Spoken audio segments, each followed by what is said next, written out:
You all of you. Thank you. Thank you. Yeah, we are going to begin. We have 1 hour because after this I will have class, so I will be speed. Everything's okay. Thank you. Yeah. Good morning, good afternoon, good evening, everyone, and welcome to our webinar, Media and Information Literacy in Cities. Sorry, Professor. You are recording? Yes. Oh, sorry. Go ahead. Okay. Good morning, good afternoon, good evening, everyone, and welcome to our webinar, Media and Information Literacy in Cities, Experience and Dialogue Across Communities. We are delighted to have you with us today. This event brings together educators, community leaders, city representatives, ONG, citizens, research, who are all here to share a common interest: how we can navigate in today's complex information environment and build stronger, more resilient, and inclusive communities.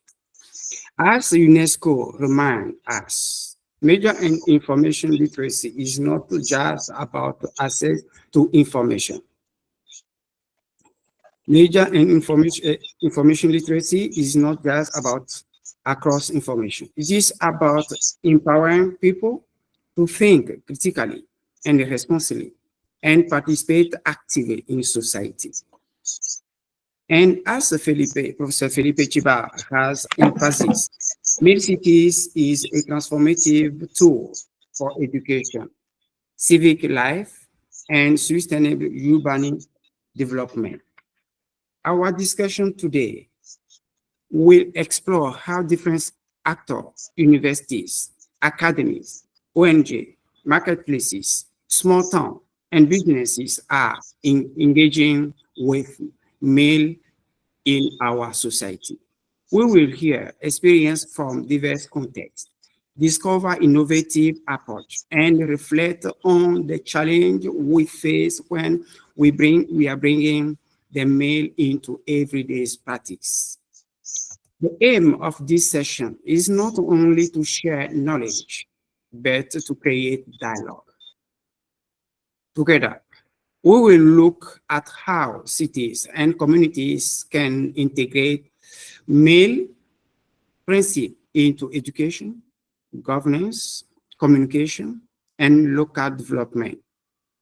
By the end of this webinar, we hope you will leave with practical ideas, inspiring example, and connection that you can take back to your own work and communities to empower our society.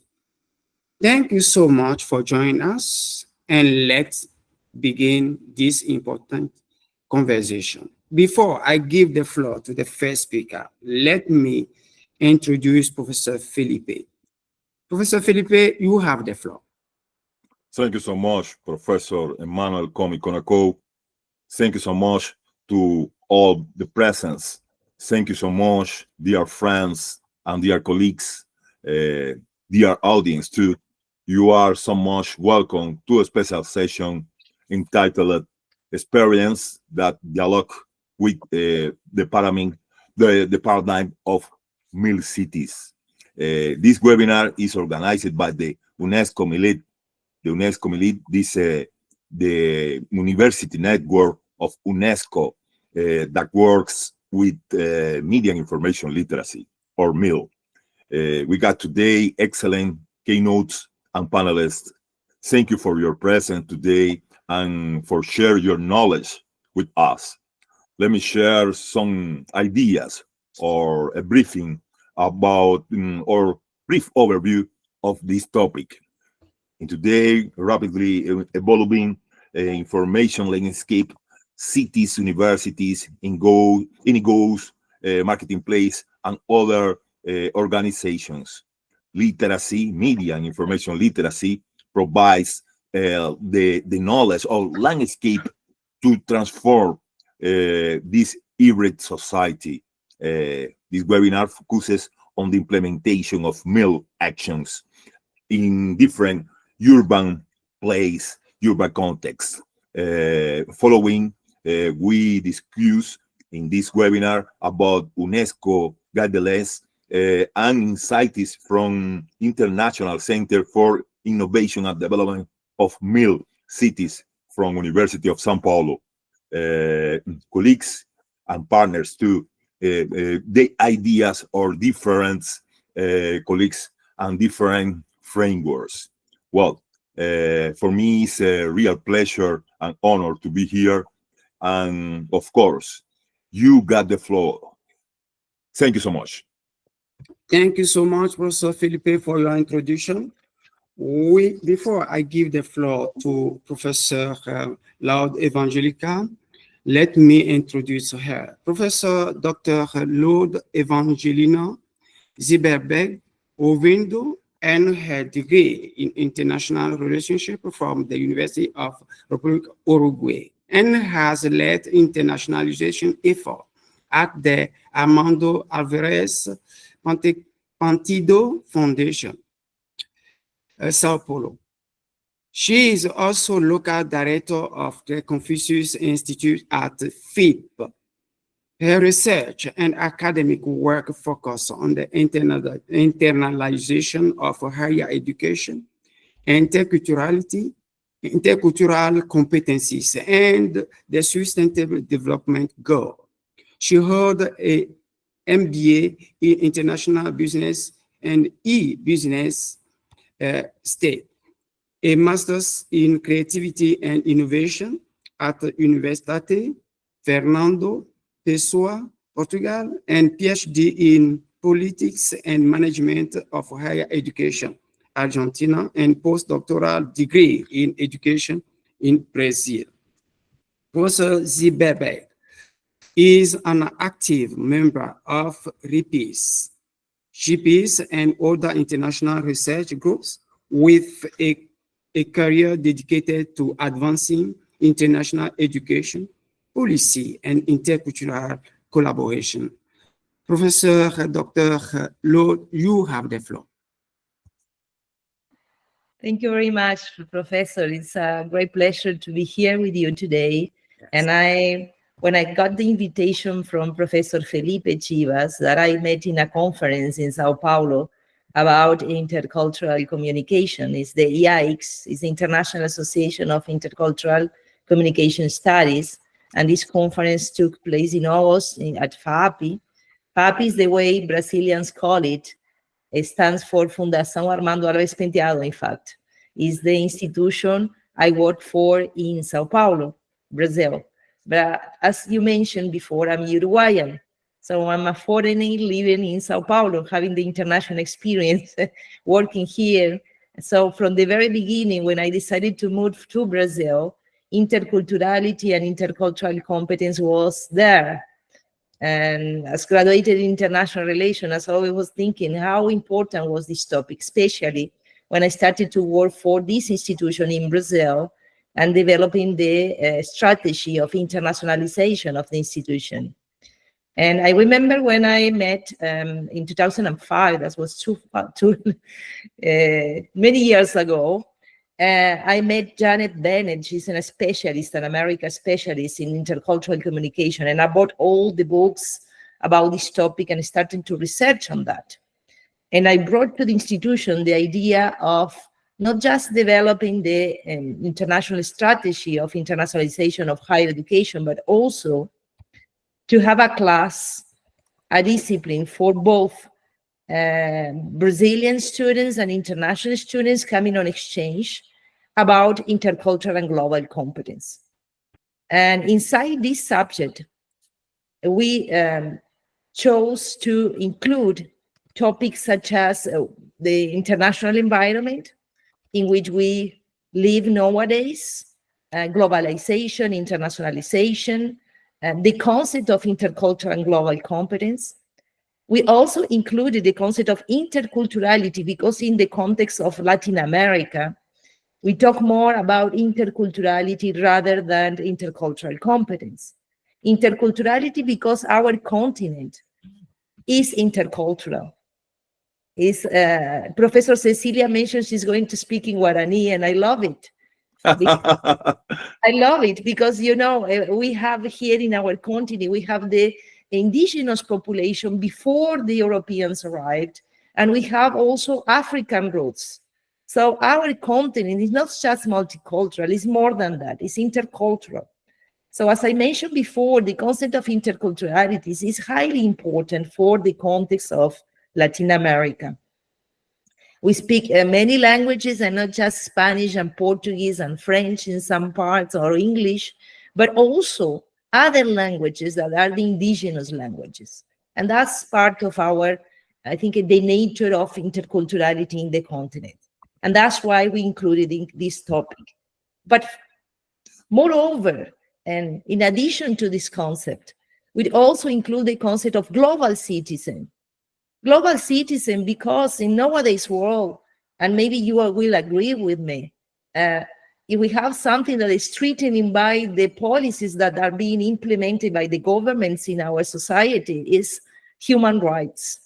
And the concept of human rights, as the Human Rights Declaration in 1948, adopted by unanimity by all the members of the United Nations, is being threatened by these policies of shock, conflict, invasion of countries, and I think in this world is highly important to remember that we have the human rights, and we have just the duty and also the obligation to become not just citizens of our cities, but also citizens of the world, in a sense that we have to defend the human rights and act not just in our cities and our countries and regions, but also in the world, with the responsibility of advancing in the processes of advocating for the human rights, because they are being lost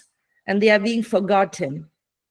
And also, in this course, we also include the concept of smart cities, which has to do with MILCities. And smart cities and MILCities, I think, is a concept going deep in this concept of integrating people in cities that are welcoming not just for locals and foreigners, but welcoming for everybody who would like to have a place to live. This is part of the human rights. This is part of the minimum that we advance when we sign the human rights declarations. I mean, having a place to live, the right to a home, and at the same time having these cities that are welcoming cities, including everybody, not leaving people apart. And this is a huge challenge, especially for a city like São Paulo, which is a cosmopolitan city, but it's a huge city. 13,000 inhabitants, and in the state of São Paulo, more than 40,000 inhabitants. This is more than the population of Argentina, Cecilia, I'm sorry, but it's in one state in Brazil. This is huge, and it's very difficult to include everybody and to promote interculturality.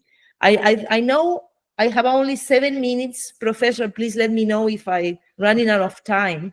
But the idea of having this class is inclusion, promoting intercultural dialogue, developing intercultural and global competence. And what is, to finish with, what is intercultural competence? Is the ability, a set of knowledge, skills, and attitudes that will support individuals to act efficiently and effectively in intercultural situations. And this can be developed, and we should develop. And I think this is totally aligned with the idea of MILCities. I stop here because I have, to give the floor to our colleagues to continue talking about the topics, but reminding that as Uruguayan, this very small country, 3.5 million, and living in a huge city like Sao Paulo, and having all this international experience, I just want to apply to the others and encourage the others to do what I did with my life. fostering and developing internationalization for others and for myself. Thank you very much. Yeah, thank you so much, Professor Lourdes Zilberberg, for your communication. It is very important for us to be intercultural. I know that it is the core job you are doing in Brazil and all over the world. You have focused on 3 important words: intercultural, global competencies, global citizen, and you defend the women's rights in big cities and small cities. Yes, human rights is the key of the development, and we need to work together. Professor Felipe, I will give you the floor to add your comment before we continue. Of course, Professor Lourdes have a great international experience. She, like me, and like Professor Raúl Benavides or the Professor Manuel Comiconaco, we are immigrants. We live in other country. We born in different countries, but we are immigrants. It's a very challenge. It's a real challenge to the immigration, of course. And the knowledge of the Professor Lourdes is about the intercultural competence. Yes. Intercultural competence are very important to MILCities, because at the MILCities, the citizen are the focus. The principal focus are the citizen, and intercultural competence is very necessary for this. Well, thank you so much, Professor Lourdes. Congratulations for your contribution. Thank you so much. Thank you so much, Professor Felipe, for your contribution. It is very appreciated. Yes, we are going to give the floor to Professor Ms. Maria Cecilia, but before, let me introduce her. Yeah, Professor Maria Cecilia Báez is a sociologist and specialist in the administration of cultural and creative organization, with a focus on heritage and visual art. She is currently completing her doctoral studies in economy with in public administration. As Deputy Director of the Cultural Observation at UB, she leads research in cultural heritage management, public cultural policies, and the intersection of the art and economy. She has actively participated in international conferences and seminars, and has published work on cultural heritage and public management. Additionally, she teaches courses in administration and general management at the Faculty of Economic Science. Professor Maria Cecilia, you have the floor. Hello, Professor Cecilia. You are here? Oh, Yes. sorry. Puedes hablar en español sin problemas. Bien, bien, muy bien, gracias. Yo ahí O en puse- guaraní, si quieres hablar en guaraní. La profesora Lourdes te puede traducir. Ah, muy bien. Muy bien. Como decimos, ¿no? Me pone abuye, como dicen, prácticamente, ¿no? Estoy feliz en guaraní, ¿no? De poder compartir este espacio con ustedes. Y gracias por la invitación, Felipe. En su estancia en Buenos Aires tuvimos la oportunidad de conversar más ampliamente que cuando nos encontramos en São Paulo. Entonces, acá estoy invitada con un trabajo que empezamos a hacer. Yo trabajo en el Observatorio Cultural de la Universidad de Buenos Aires, está en la Facultad de Ciencias Económicas. Generamos información, datos acerca de la situación de la gestión cultural a nivel municipal, a nivel provincial, y bueno, a nivel nacional ahora estamos un poco complicados porque no tenemos una institucionalidad cultural representativa luego del cambio de gobierno, ¿no? Argentina está viviendo un momento diferente a otros momentos, para decirlo muy suavemente. Entonces, estamos reconfigurando las actividades y las prioridades que tenemos en los espacios de investigación en las universidades nacionales.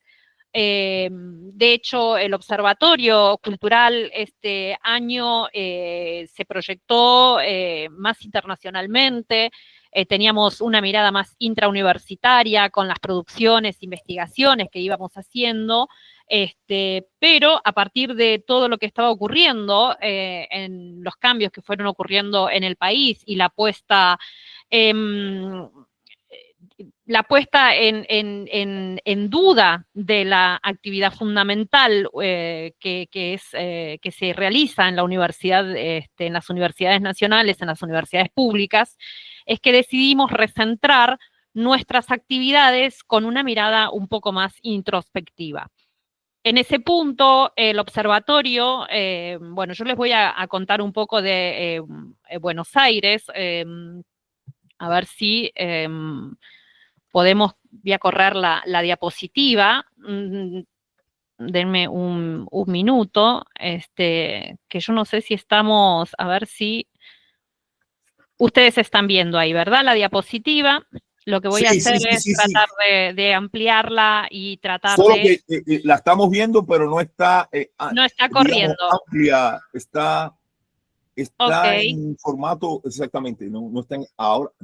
No es eso, hay un... Cecilia, tenés que clicar en cada slide, si no, no se va a mover, me parece. Sí. Tenés que slide por el... A ver, clicá y que ahí se mueve, capaz. No, lo que no me deja es, denme un minuto, lo que no me deja es el icono de dejar de compartir, ahí lo estoy corriendo, no me estaba dejando poner la diapositiva en su tamaño real, que ahí estamos, ahí lo pueden ver mejor. Sí, lo vemos bien, pero si tú clicas en la copita que va abajo, en la presentación, no en la plataforma, en la presentación, clicas en una cosa que tiene como una forma de copa o otro que tiene una forma de libro, ahí sí se va a ver incluso mejor. Es que lo hice en mi diapositiva, pero yo ahí lo puse, yo veo toda la pantalla completa, no los veo a ustedes, pero se ve que lo que compartí no se está moviendo a la par de la presentación. Debe ser eso. Presentación y movés slide por slide, que a veces sucede eso con el Google Meet. Ok. Clicando en tu computador del modo presentación y ahora sí, ahora lo tenés que sacar del Zoom, sacale el Zoom. Ponele Muy menos. bien. Eso, exactamente. Ahí, un poco más. Perfecto. ¿Lo ven? A ver si ahora pueden verlo completo. Sí, solo tenés que disminuir el zoom un poquito más, tipo a 95%. Al 95. Voy al 95. Está bien, perfecto. Ahora vas a explicar en cada slide. Muy bien. Entonces, no sé si están viendo el segundo, que es la configuración federal del territorio argentino. ¿Lo pueden ver? Sí. Ok. Bueno, entonces, el trabajo del observatorio en este último tiempo tuvo que ver con este cambio, una mirada mucho más introspectiva, también como con el objeto de comenzar a visibilizar y a validar todas las actividades que estaba haciendo la Universidad de Buenos Aires. Entonces, nosotros decidimos focalizar en lo que estaba pasando en nuestro territorio en el plano educativo, y entonces, bueno, decidimos empezar a ver el mapa de la Argentina y qué estaba pasando, ¿no? Entonces, nosotros tenemos muchísimas universidades en todo el territorio argentino, pero no tenemos una mirada integrada de las producciones que se van haciendo en estas universidades, ¿no? Entonces empezamos a ver qué podíamos trabajar sobre la Argentina, ¿no? Entonces, hola. Se escucha, ¿verdad? Sí, cómo no. Ok, bien. Entonces, la Argentina que tiene 24 jurisdicciones, con la ciudad de Buenos Aires, que fue declarada ciudad autónoma allá por el año 94 con la reforma constitucional, se convirtió, siempre fue en realidad la ciudad central del país, ¿no? Entonces, se convirtió en este centro porteño que ahora, post pandemia, está siendo solamente una hojarasca, vamos a decirlo así, porque la mayoría de las empresas comenzaron su migración en un proceso de suburbanización de las servicios, de las empresas que ofrecían servicios, y también las empresas que están trabajando como con la economía o con lo financiero. Entonces, digamos, toda esa primera, la construcción de la ciudad como centro, como espacio de llegada, porque es una ciudad portuaria, como espacio de llegada de las migraciones allá por finales del siglo XIX, la fueron configurando como el centro de atracción mundial. De hecho, Argentina, Buenos Aires era vista como la Europa en Sudamérica, en un momento en que estábamos atravesando lo que le decimos el estado de bienestar, allá por los años 40 hasta mediados de los 50, 60, digamos. Nosotros tenemos un sistema de producción, a diferencia de otros países latinoamericanos, con un fuerte arraigo en la etapa más fordista. Tenemos muchísimas industrias que se fue forjando por lo de la sustitución de importaciones. Pero bueno, la mayoría se fue asentando, así como la migración europea, se fue asentando en la ciudad de Buenos Aires.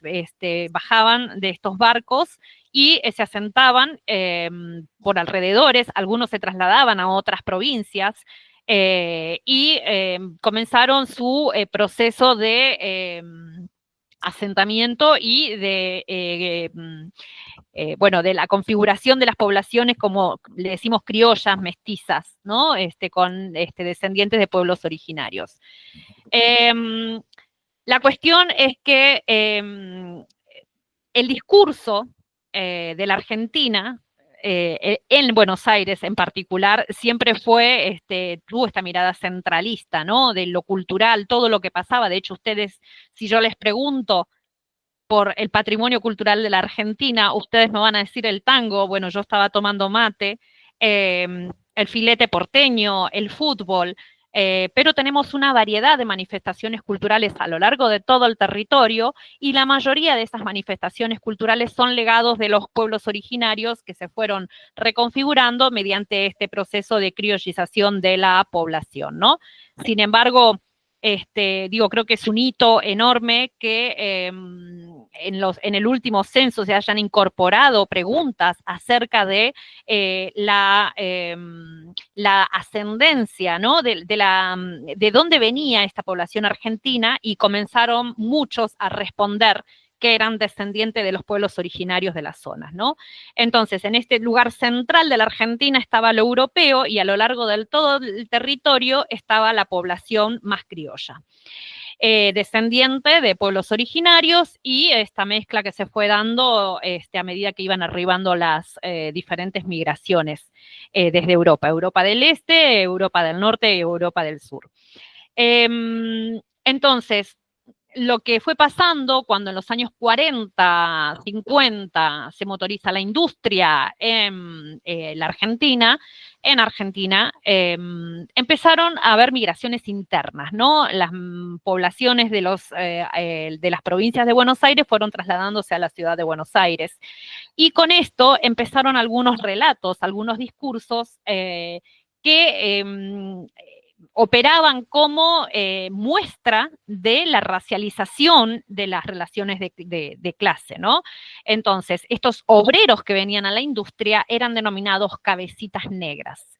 esta mirada bastante racista de la ciudad de Buenos Aires, de la provincia de Buenos Aires, tuvo como correlato un abandono, digamos, de estos espacios, digamos, no hay conocimiento en la ciudad de Buenos Aires de todo lo que está pasando a nivel cultural en todas las demás provincias, pero tampoco, no solamente a nivel cultural, sino cómo está operando, por ejemplo, la minería transnacional en estos territorios, expulsando a estos pobladores tradicionales. Entonces, paralelamente, cuando la gente se trasladaba a la ciudad de Buenos Aires, trataba de ocultar sus orígenes, ¿no? Entonces, por eso digo, valido muchísimo lo que pasó con nuestro censo nacional, que empezó a incorporar preguntas relativas a de dónde cree usted que viene o si sabe que usted si tiene raíces de pueblos originarios. Entonces, ahí voy a pasar a la siguiente página, a ver si ustedes lo pueden. Profesora Cecilia, sí. El profesor Emanuel Cómico Unacoma está diciendo que su tiempo está un poquito ya. Perdón. Sería bueno, no hay problemas. Si puedes pasar un poquito más rápido. Lo voy pasando más rápido. Finalizar, pero claro, un poquito más rápido. El profesor Cómico me dio ese toque. Perfecto. Entonces, lo que vimos como barreras al federalismo, digamos, a la integración territorial, es justamente etnocentrismo como problemática, la sobrevaloración de lo urbano frente a lo que se creía que ocurría únicamente en estos territorios provinciales, que eran actividades rurales. Sin embargo, hay ciudades enormes donde no solamente pasa lo rural, ¿no? El desconocimiento de las prácticas territoriales y la desagregación de la información que se producían en estos territorios a través de las universidades nacionales. Entonces, este observatorio, a partir de esta gestión, lo que hizo fue una mirada, como decía, introspectiva. Nosotros empezamos a generar actividades a partir del año 97, fue el primer observatorio cultural en el ámbito de la universidad pública y el primero en América Latina. Entonces, decidimos tener dos líneas de trabajo. Una que visibilizara el trabajo de gestión cultural que se estaba desarrollando en las universidades nacionales y en paralelo empezó a generar un espacio de divulgación que está próximamente para ponerse en línea, que es la plataforma ACC, que es Administración, Creatividad, Cultura. Estamos en una facultad de Ciencias Económicas, en el que queremos incluir un primer mapa sobre las actividades que se realizan en las casas de la provincia en la ciudad de Buenos Aires, ¿no? Entonces, nosotros tenemos actividades, digamos, que pretenden tener esta mirada federal, como las casas de las provincias, la noche de las casas de las provincias, como la noche de los museos en la ciudad de Buenos Aires, pero nosotros queremos hacer una plataforma que construya un primer mapa federal en el que se muestren el arte y las identidades en las provincias que se representan a través de estas casas que hay en la ciudad de Buenos Aires. Entonces, en esta mirada más federal, lo que proponemos es entonces generar una plataforma que evite esto eventual, como pasa con la noche de las casas de las provincias, para generar actividades en el largo plazo, ¿no? Esto es el interés que tiene el observatorio para empezar a romper con estas barreras etnocentristas, pero también empezar a mirar la diversidad cultural que hay en el territorio. Entonces, gracias por este tiempo, por esta presentación, y bueno, vamos a seguir conversando. Muchísimas gracias, profesora Cecilia Báez, por su conocimiento, por pintarnos ese cuadro diferente de Argentina, que nosotros quizás tengamos un cuadro que no teníamos todas esas informaciones, ni teníamos además esa visión. Y muy importante usted hablar sobre la barrera del etnocentrismo, que es una de las 20 barreras que diagnosticamos a través de la metodología de las 20 barreras culturales a la comunicación y 5 dimensiones de creatividad. Esa metodología es bien interesante y nos permite comparar países, provincias, y bueno, y realmente es algo muy, muy interesante. Te convido a continuar trabajando en esa perspectiva, que podemos hacerla muy bien conjuntamente, incluso convidando a la profesora Lourdes, y podemos hacer un trabajo conjunto con la profesora Lourdes, que también está trabajando en esa perspectiva de la FAAPI, y bueno, también invitamos a los demás colegas. Let me tell something in English for my colleagues. Dear colleagues, Maja Zarić, Jude, Abugu, and others, we got here a very important diagnostic about Argentina.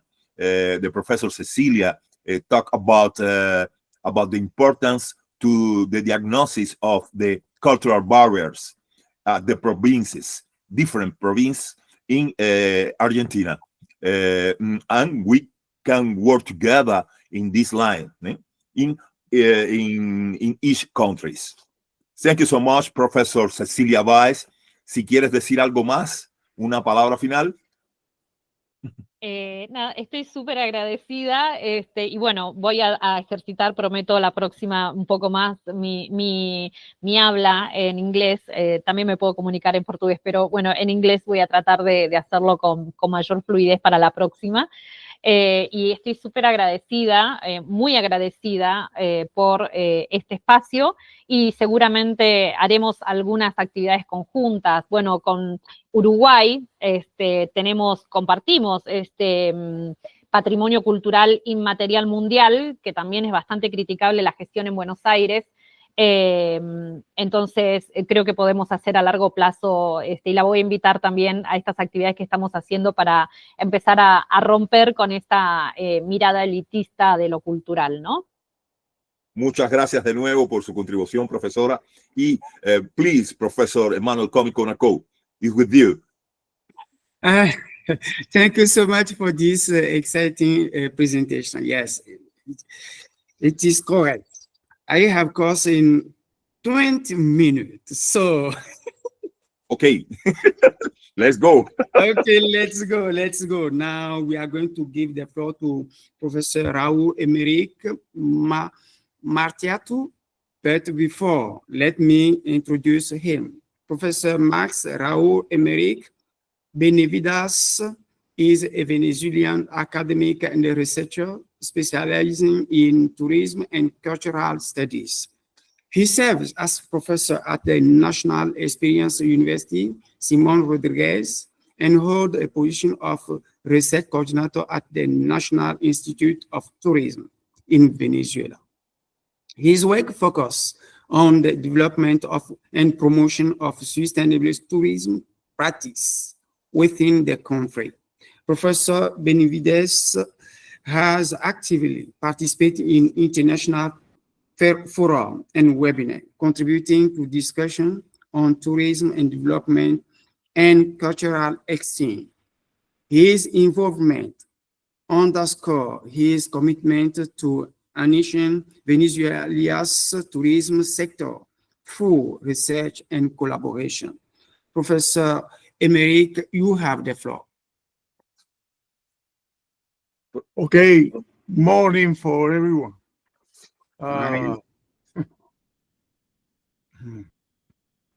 feel very good to stay and to exchange a lot of themes about my experience here. I will talk because my English, I don't have much training in those days, and I prefer to talk in Spanish. Please, talk in Spanish. Habla en español, por favor. Because the ideas, I will concentrate more in many less time. Okay. Saludos también para nuestra hispanoparlantes que están acá, y quisiera, he sido invitado por Felipe a trabajar de una parte y a compartir hoy alrededor, en torno a todo lo relativo a las MILCities, y tenemos una explicación acá, una ponencia, una intervención que trae una perspectiva inicial desde la experiencia de ciudades MIL y de las redes que se han intentado crear en Cuba. Y después la perspectiva que desde esa experiencia estamos intentando introducir acá en Venezuela.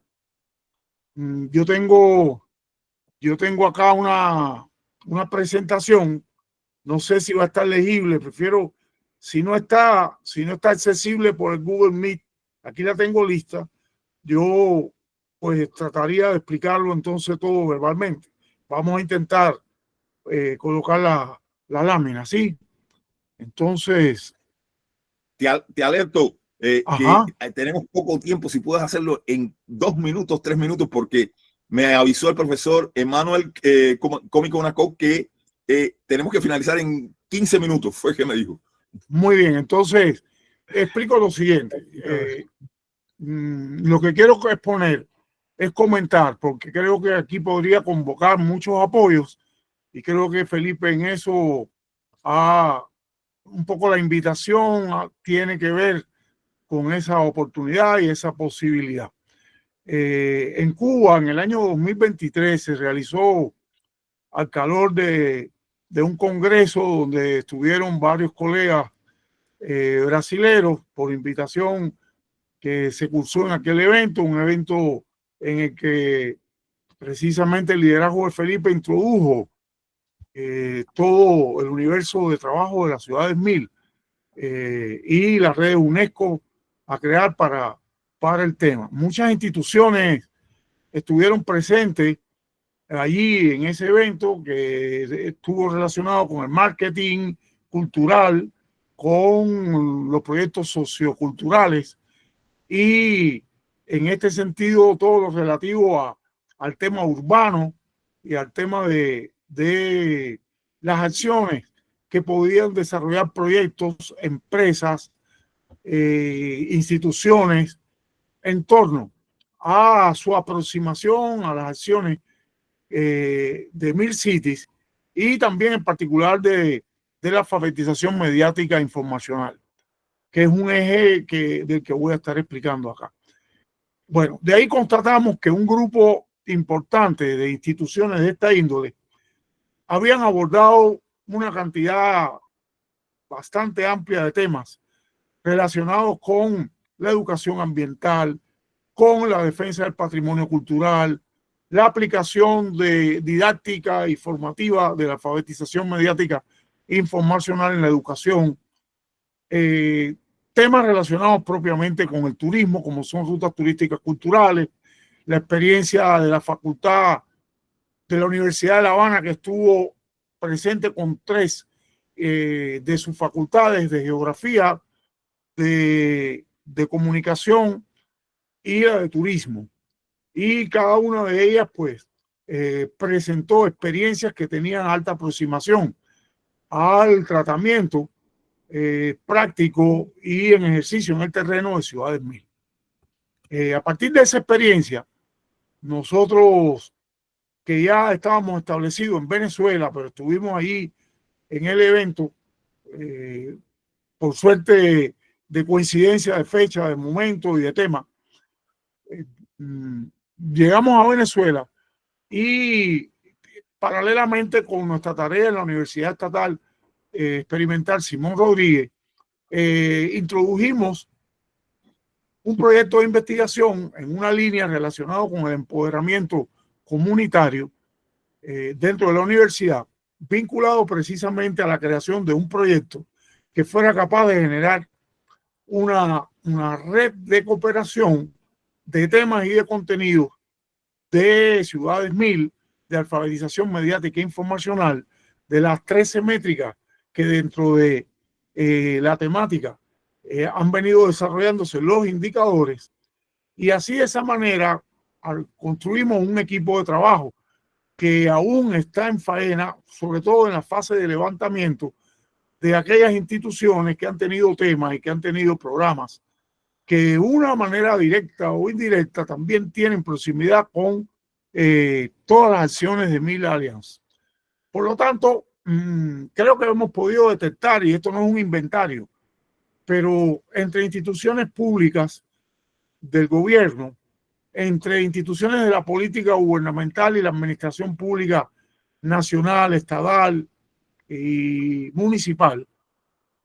Alrededor de unos 35 experiencias, proyectos de trabajo, investigaciones que han tenido profunda proximidad con problemas que se suscitan acá en Venezuela en torno al tema de la distorsión y la desinformación, en torno a la necesidad de la alfabetización mediática e informacional en las escuelas, desde los niños hasta las personas mayores, en tema hasta los adultos y adultos mayores incluso.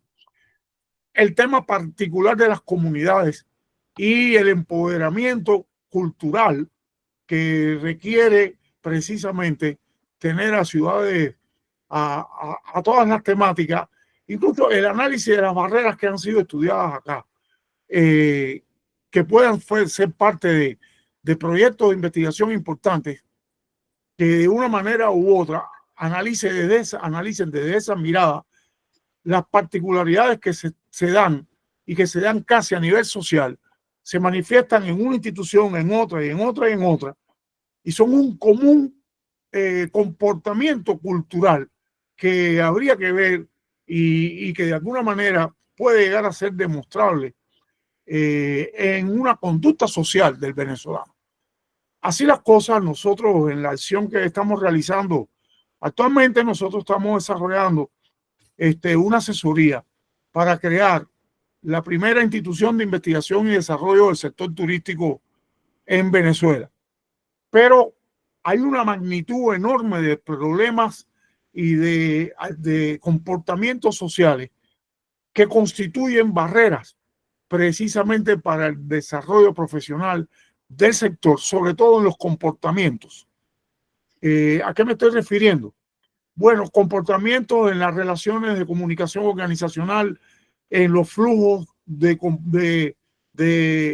comunicación que se producen entre los niveles gerenciales y sus subordinados. Comportamiento para asumir una tarea de gobierno que se está tratando de asumir para que... Querido profesor Benavides, me están diciendo por acá el profesor, sí, hermano, que ya vamos terminando. El tiempo acabó, que si puede resumir así, finalizar la conclusión. Bueno, precisamente, quiero presentar, porque en el futuro sí podrá ser algo, el canal de colaboración se viene dando una línea de investigación con temas y proyectos sobre el empoderamiento que está teniendo las instituciones comunitarias en la gobernanza de la nación. Desde ahí se están creando los espacios, hemos abierto proyectos de investigación que yo les voy a estar suministrando indistintamente por los canales que se tienen, y queremos llegar a desarrollar un evento virtual en relación a las experiencias en Caracas de este tipo que se vienen desarrollando y realizando en la ciudad de Caracas, con la gobernanza de Caracas, con nuestra participación desde el punto de vista de investigación, pero abierto a las instituciones que tienen que ver con las 13 métricas, que de una u otra manera, es decir, educación, cultura, gobernanza, estudios ambientales, todo lo demás. Esa es la idea última que quiero dejar abierta, porque ya estamos dando paso, estamos en un simposio en estos días, en el día de hoy también, en el cual ya estamos desarrollando valoraciones para que se abra esta puerta. De hecho, quedarán invitados para que puedan participar en su momento y utilizaremos los canales que ya tienen nuestros líderes que trabajan acá en Ciudad de MILC. Muchas gracias y también por su atención. Gracias a ti y fue excelente el resumen. Sin más, Professor Comey, yes, you would do. Okay, thank you, Professor Merrick, for your presentation. It is very interesting to hear you, even though I don't understand Spanish. So we are going to give the floor to Dr. Maja Zarić, our speaker from Serbia. Dr. Maja Zarić is a senior public policy and media professional currently leading the Unity of International Cooperation and European Integration at the Serbian Ministry of Information and Telecommunication. In this role, she oversees Serbia's collaboration with international partners, including the UE, and help collaborate integrating the European standard, funding, and regulatory alignment in the information, communication, and media sector. She has been notably involved in media and digital literacy initiatives, including co-authoring a handbook for parents on media and information literacy. She often represents her ministry in multi-stakeholder forums involving international organizations such as European Delegation, OSCE, UNICEF, and contribute to projects aimed at strengthening citizens' competencies in the digital information environment. Dr. Maja Zarić, you have the floor. Thank you very much. Muchas gracias por la invitación a este importante evento. I understood almost everything. So thank you also I will be speaking in English. Thank you for the invitation. Muito obrigado, Professor Felipe.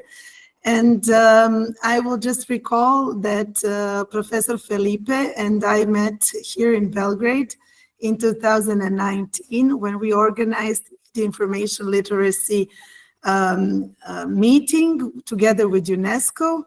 And this is something that I will start with when I represent the work of Serbia in this area. And I will keep it short, I promise. I'm aware of the time. So I will just stress few key points that I see is important. So the first would be to have media information literacy embedded into national laws and strategies. For example, Serbia has embedded it into a few laws, namely all three laws regarding media, the public information law, the electronic media law, and public service media law. They all recognize it as part of the public interest, media literacy.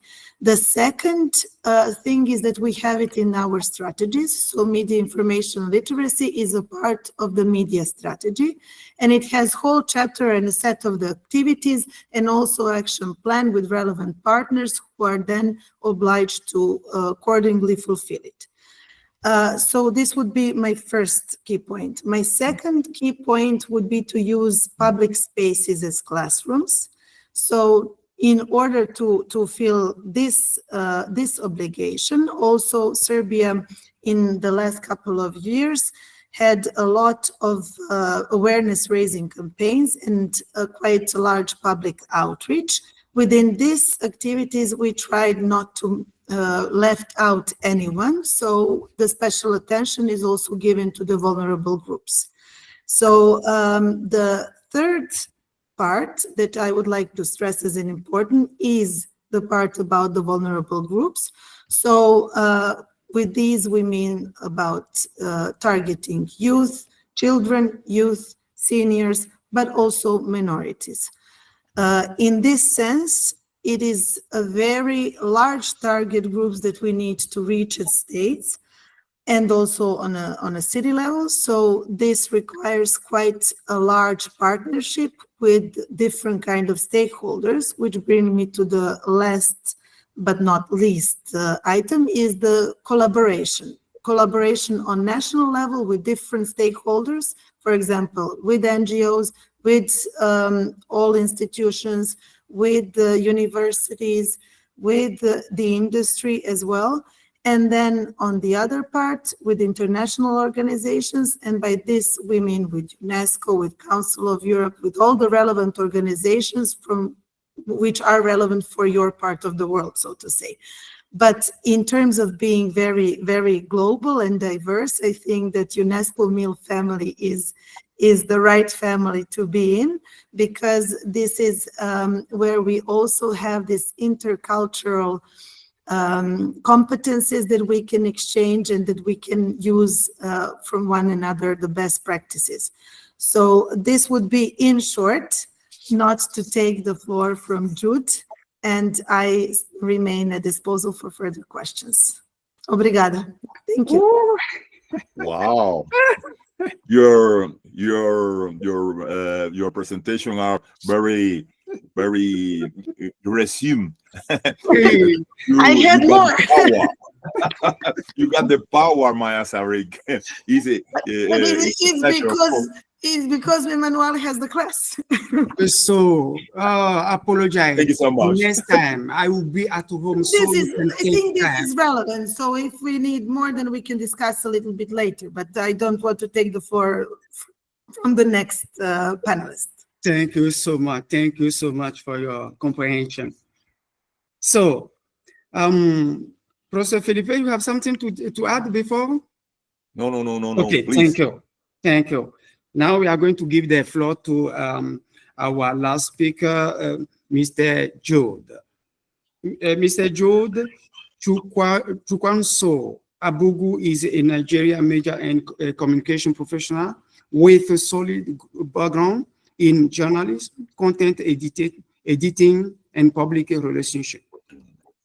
He is associated with the Nnamdi Azikiwe University, Awka, where he is engaged in major communication research, particularly in areas such as development communication, health communication, new media globalization, and audience reception studies. He holds membership in the Association of Nigeria Public Relationship Practitioners, reflecting his dual strength in media and content creation and strategic communication. Jude's work combines storytelling with a deep interest in how media and information environment shape public opinion and social development.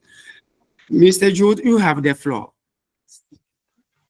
Thank you, my brother Emmanuel, and thank you, Professor Felipe, for this opportunity to contribute to the discussion on how to advance media and information literate cities.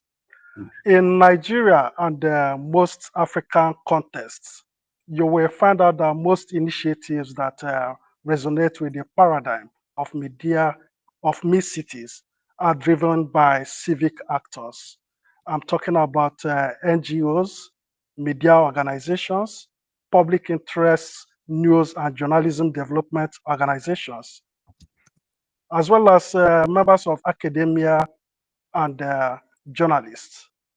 In Nigeria, media literacy activities have been going on within this particular civic space. For instance, there is a journalism development organization called Center for Development and Innovation in Journalism, which implements a program across West African country.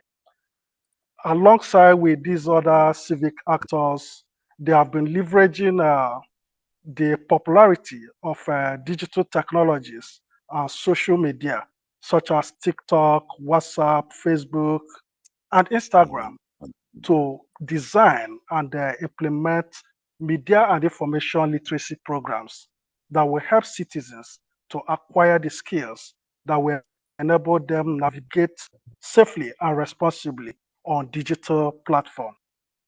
Recently, that organization launched an AI-assisted fact-checking chatbot that is helping Nigerian citizens to verify information online and even report fake news.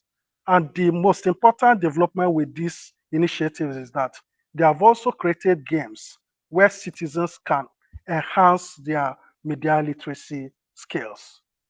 Also, NGOs like Media and Information Literacy and Intercultural Dialogue Foundation, alongside member of Media and Information Literacy Coalition of Nigeria, lecturers in universities and journalists. They have been partnering with UNESCO, collaborating with universities to implement media and information literacy training, especially for young people in Nigeria, the Gen Z generation, who are carried away. I wouldn't say they are carried away, but they are more embedded into the digital technologies like the AI. However, these positive initiatives have not gained the kind of traction that we expected. This is because these initiatives have not started enjoying adequate support from government, businesses, corporations, policymakers, and other key actors that are very important to achieving a more sustainable, a safer, and more responsible city where citizens are empowered with media and information literacy skills. For instance, 3 weeks ago, the Nigerian government rolled out new curriculum for primary and secondary schools. In that curriculum, the government introduced some new subjects that would teach digital technologies, data science, and artificial intelligence, but they left out media literacy. We were expecting that by now media literacy should be a subject that they will be teaching in Nigeria and some African countries. But for now, we don't have, I'm still going through the contents of the curriculum of other subjects that they introduced. Well, we have not seen where media literacy will be taught as a subject in primary and secondary school. So this has made the task very daunting for people that are promoting MILCities and MIL as a whole, because without the support of government and the big players, talking about corporations, the people that are introducing technologies that Nigerian citizens and African citizens are utilizing, if they are not keying into what the promoters of media and information literacy and MILCities are doing, it renders most of the activities ineffective. And the awareness and knowledge about MILCities will continue to be low. In essence, a lot of work needs to be done in Africa in terms of advocacy, collaboration, more workshops, seminars, and even researches to see how government and every other stakeholder will come together to adopt the principles and the concepts of MILCities, which is about empowering citizens to be rational when using digital technologies or when in digital platforms. I will stop here for because of time, but I want to end in a positive note that UNESCO International Media and Information Literacy Institute here in Nigeria has started collaborating with these actors that I have mentioned to see that there is a curriculum that will empower global citizens with media and information literacy. Thank you for your time. Yeah, thank you so much, Mr. Jude, for your presentation. Yes, as you have highlighted, Africa needs a new curriculum to implement MILCities, MIL in our countries, in our schools, in primary, secondary, and at the university. So it is an appeal for us. We need to act together. So I'll give the floor to Professor Felipe, and for everyone here to conclude, I present my apologies for today. No problem. No problem, dear Professor Emmanuel Komikonako. I understood, and everybody understand our position in this webinar. The time is the time is life. Well, and we need work in other space too. I understand. I like so much the presentation of Professor Jude Abugu. Abugu is my friend. A long time ago, we met at 2019 in the 2018. Kaunas, Lithuania. That was 2018. In Government Week from UNESCO, eh? That's right. and we work together in other space too, digital space. It's my honor to be here with you, of course, Professor Jude Abugu. Your contribution is very important because for us, Africa and Nigeria is the contribution of Africa and Nigeria in specific are very important. But we need this framework, MILCities, in all the countries. We need to develop this vision of the cities. Thank you so much. Thank you. Thank you so much, Professor Felipe. Before we close the door, I will let Professor Lourdes to tell us in one word what is her project for the world, for Brazil. Very quickly, because we have to go. And I think communicating, sharing experiences, and working together. Yes. 3 words: communication, sharing. Okay, thank you so much, Professor Lourdes, for your participation. We appreciate your work, and what you have shared with us today is the key, and we will continue to work together. Thank you so much. Professor Cecilia, your last word in Spanish. Estoy muy agradecida por este espacio, realmente escuchar las experiencias que ustedes vienen llevando adelante desde sus países me alegró mucho. Y bueno, tenemos un camino, una senda compartida para seguir trabajando en conjunto.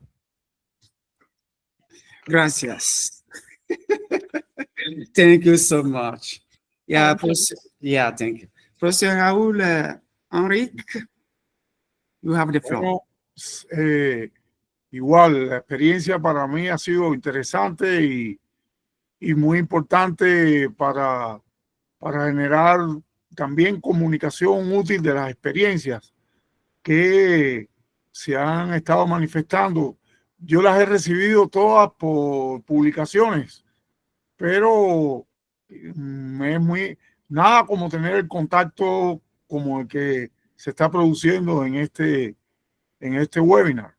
Y bueno, aquí estaré fielmente para intercambiar y transmitir también las experiencias que vamos creando para en algún momento convertirnos también en parte de la red. Thank you so much, Professor Raúl Enrique, for your last word. I think everybody has understood, even though. Professor Felipe, you want to translate before? Oh, okay, thank you. Dr. Maja Zarić, you have the floor. Thank you. I have to agree with the panelists, communication and also cooperation. And I'm very thankful to both of you, Professor Felipe and Professor Manuel, and to all of you panelists, dear professors, for the opportunity to be here with you. Although I prefer offline compared to digital, it would be nice to meet somewhere in the world again. But nonetheless, this is very important, very valuable, even though different, to hear all the challenges that you face, and to take these experiences together with me and maybe somehow try to put it in my work. Thank you. Thank you so much, Dr. Maja Zarić. We are working together, and every time we meet you, it is a precious time to share. Thank you so much. Yes. Our brother Jude from Nigeria, from Africa. What is your last one? One word. Like every other panelist has said, I still go with the words: more collaborations, communication, and dialogue across continents. Thank you. Thank you so much. Collaboration, sharing, and work together, communication. Yes, we need to work together. We need to build this world together. And everybody has something to add to this development strategies we are making together. Yes, before we close, Professor Felipe, you have the floor. Thank you.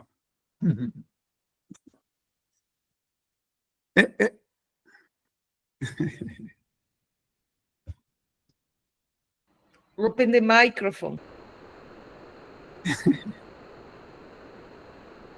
Sorry. Oh, okay.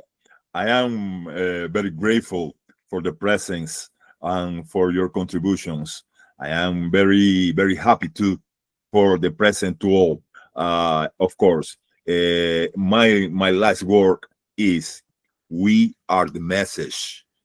We are the messengers too, and of course, we need to work together for the change of the world, or of our space, the next space of to all. We need this network. We need this vision of the cities. Thank you so much for your presence, for your contributions, for your insights, and of course, we grow together.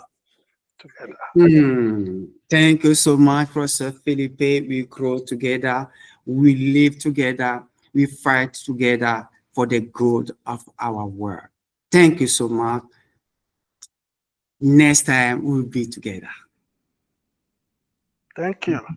Thank you, Professor Lourdes. Thank you, Thanks Professor very much. Cecilia, Dr. Maya. Bye-bye. See you some other time. Thank you. Thank See you, you George. Thank next. you, Lourdes. So much. Thank Enjoy you, the Cecilia. weekend. Thank you, Maja, dear Maja. Thank you, Raúl. Thank you, Jude. Thank you, dear Thank you. Professor Emmanuel Comiconaco. Yes, thank you. Thank you. All right. Thank you. Yes. Bye. Bye. Bye. Bye. Bye. Bye.